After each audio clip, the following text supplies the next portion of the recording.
लड़की नामक इलारा रहती थी।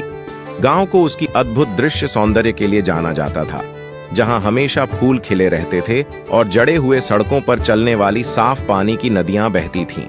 फिर भी इस गांव को विशेष बनाते थे उसके अनूठे निवासियों, राक्षसों की उपस्थिति।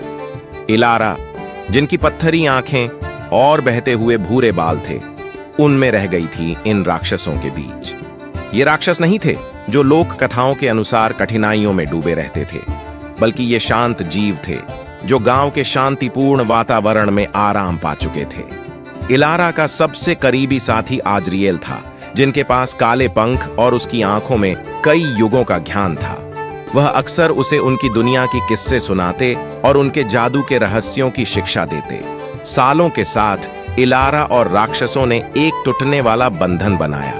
इस साथीता के साथ वे गांव के बाघों का ख्याल रखते, वहां के जानवरों की देखभाल करते और खतरे से उसे बचाते थे। जल्द ही गांव वालों को यह एहसास हो गया कि इन राक्षसों से डरने की कोई आवश्यकता नहीं है और उन्होंने उन्हें अपने दिलों में स्वागत किया। यह गांव, जिसमें मानवों और राक्षसों के बीच सहयोग और सौंदर्य का अद्वितीय संगम था, प्यार, समझ और अद्वितीय मोहकता का प्रतीक बन गया।